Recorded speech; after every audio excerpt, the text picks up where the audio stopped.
کاکا تاسو څه نوم دی د کوم ځای او دا څه مسله ده دا تاسو مونږ ته بیان کړئ ستاسو دا څاروي دي دا څه پکې مړه دي څه پکې بیمار دي څاروي دا بیماري راغله ده او نور څه وسیله زمونږ چې دا څلورم څاروي دی دا واړه واړه بچي دي پاتې شوي دي او دا درېیم خښې کړي دي دا څلورمه ده مړه ده او نور ټول باندې دا بیماري د واړه بچي دي پاتې شوي دي په دې کوټه کې یم دې کوم نن سبا مونږ لاټر راکړی دی تاسو به خپل غم کوئ د کاري وس مو نه راځي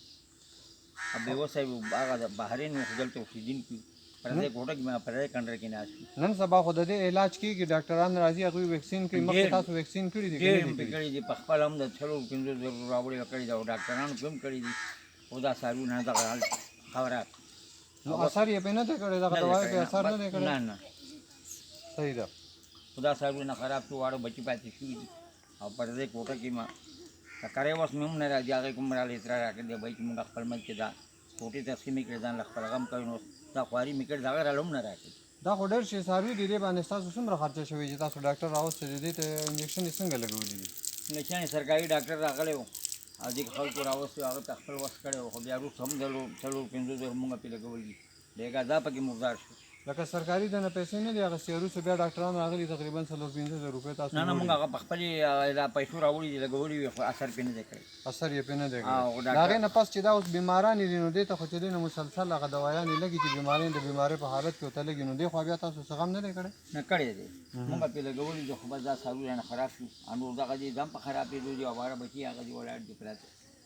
لکه دا تاسو ته څه پیدا هم نه کوي ځکه چې دا خو د خرڅولو هم نه تاسو حلال کړي نه دي ولې هم نه دي حلال کړي د دې غوښه د کار نه ده که غوښه څه جید کیلي نه نه ده دې غوښه نه ده حکومت بنده کړې ده اها، ممنون د غوښه د دې جید نه ده ټیک نو نور خلکو ته میان وخوړل دي خلکو میان وخوړه او میان دا مال خوړلی غوښې هغه پې خلکو بدي راغل دي دا بند دي تاسو دا شیشه باندې تاسو خلکو ته ښکارئ نو تاسو دوی ته څه پیغام ورکول غواړئ مونږ خو دا وایو چې باید موږ سره همدردي وکړي زموږ سره امداد وکړي ټیک زموږ کور پردی دی ما د هر څه غریبي ده نور څه وس نه دی د مزدورۍ زه نه یم او دا واړه ماشومان دي مال دغسې په دغه حال باندې رانه خراب شو مونږ امداد غواړو مونږ سره مالي امداد وکړي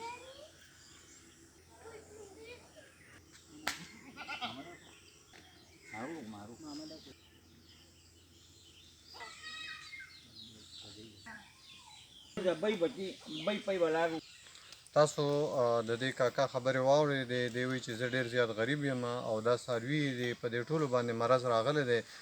څه پکې مړې شو څه دغه تاسو وینې مړه پرته ده څلورم څاروی دا دی مړ پروت دی او دلته کې دا درې بچي پاتې دي د درې واړو موریانې چې دی نو دا هم په دې مرض باندې مړې دي او